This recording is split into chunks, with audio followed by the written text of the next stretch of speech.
And then Zahir would time and time again visit Madinah and sell merchandises to the Prophet ﷺ. They would exchange merchandises. Until one day, when Zahir came to visit Madinah, he found that the Prophet ﷺ wasn't at home. So he went to the market to sell his merchandise. He had something to sell, so he went to the market. And then when Rasulullah ﷺ heard about the news, he came searching for Zahir until he saw him at the market. And then what did he do? He hugged him from behind. I mean, who would be afraid of being hugged from behind by a stranger? And Zahir, that time, was struggling. He was in fear. Who is this? Who is this? Who are you? Let me go, let me go. Then he turned around, and when he saw the Prophet ﷺ, he went calm. And he was happy. I mean, who wouldn't be happy being hugged by the Prophet ﷺ? Imagine that feeling. And then the Prophet ﷺ would joke to him and said, Who want to buy this? Who want to buy this servant? Who will buy this servant? For free. I just added the free thing. He would joke, the Prophet ﷺ would joke to him, saying that who will buy this servant? And then Zahir, looking upon himself, saying that I am not good looking, I do not have any wealth, nothing to give, nothing to possess. And then what did Zahir said? Oh Messenger of Allah, you will find me unmarketable. Unmarketable. Nobody will want to buy me. And then what did the Prophet ﷺ reply? Special. You are special the way you are. You are not so in the face of Allah. You have your place in Allah's sight for being a believer. So what you need to be special is just to be a believer and try your best in life. Because sometimes we feel that we feel so degraded and say that we compare ourselves to people until we forgot to compare, to evaluate ourselves. We fail to appreciate what we have. Until it makes you feel that you are nobody. Instead that you don't need to have anything to be special in the face of Allah. What did Zahir have? He had nothing. He was not good looking, he was not wealthy. And yet, what did the Prophet ﷺ say? You are special the way you are. So please, guys, whenever you feel down, whenever you feel that you cannot go on, try to remember that you are special. Try to remember that everybody have their special and shortcomings, so benefit yours. Be brave, move forward, do what you can in life. Never give up, just like the companions and what Prophet ﷺ has done during the lifetime in calling people to Islam. So these are the great examples that we can follow as a role model in our life. It's a way. Can anybody recite the verse from Surah Al-Shams, verse 7 to 10, if anybody remember? Al-Shams. Shami, do you remember? ونفس وما سواها فألهمها فجورها وتقواها يزين فأساسها قد أفلح من زكاها قد خاب من دساها. In translation, for him who aspired soul, he aspired in it fujuraha. Fujuraha is something bad. For me to translate, if I can translate it that way. Fujuraha wa taqwaha. Something bad and taqwa. So meaning that people are forever in the state of choices, whether to ease away or to endure. I'm sorry for my bad English. So which one would you choose? And then Allah has said in the next verses, Qad aflaha man zakkaha. Prosperous is the one who cleans his heart. Wa qad khaba man dassaha. And rugilah rugilah for those who do not choose, who chooses to destroy it, or to neglect it, or to I really lost my word.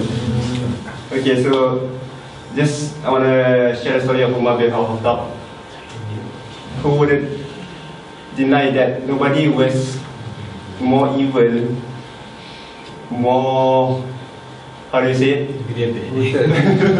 more brutal, yes. More brutal than Umar al-Khattab. Umar al-Khattab was a man with fearless courage, and until then was a bitter enemy towards the new religion.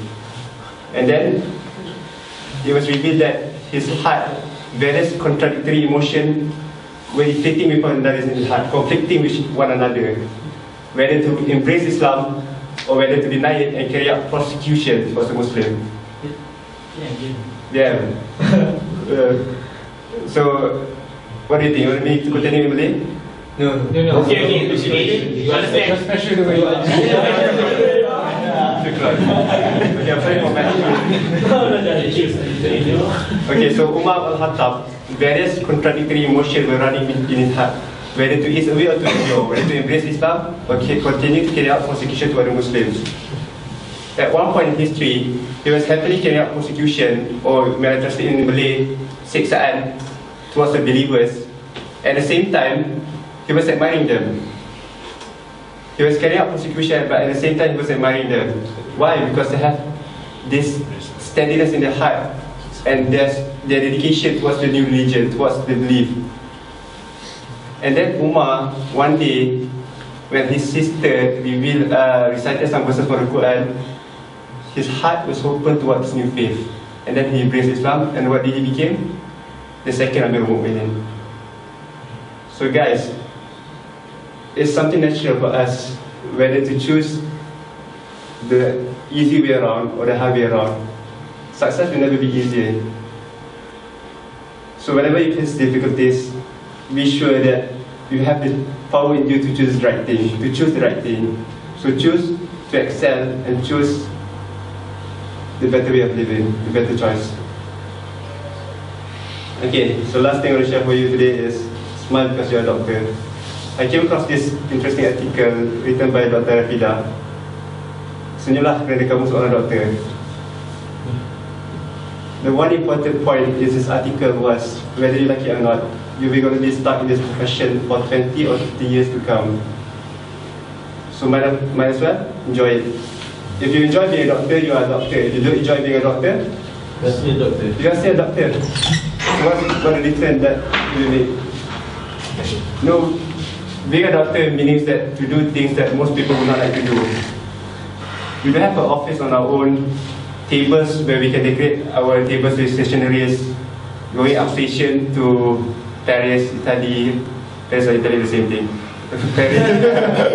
Paris, Rome. We will not be going out outstation to luxurious hotels, to interesting vacation, and we won't have our comfy chair for us to do work in. We will always be moving around, always be walking around, climbing up the stairs, go and forth. And things experienced by doctors, at one point we will be dealing with disgusting things such as blood, stools, urine, vomitus.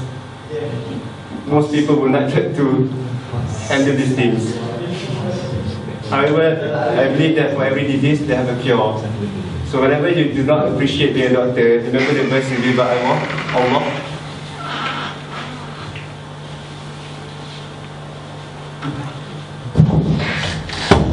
Okay, remember the verse, Makaru wa makarullah, Allahu khairun makirin. We are planners and ours are planners, and the best planner is Allah. So remember that being here today, being a medical student, is the path that Allah has chosen for us. Something that was determined by Allah for us to do in our life.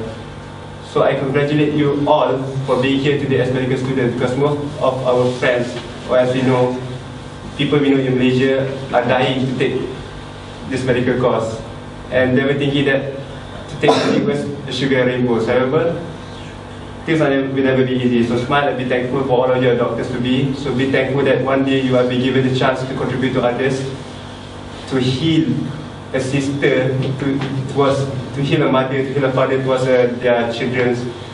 And I mean that you have the ability to contribute to society and to cure sickness. So take your books, take your notes, take your exercises, and do the best you can. Because at one point in life, when we become a doctor, we'll be facing with far new challenges, far more amazing difficulties in our life. So look forward, look to the future and say that I'm going to be a doctor. So inshallah, today is the day that I will try my best in my exam. Today is the day that I will be giving myself everything towards this studies of mine. And inshallah, may success be with you always.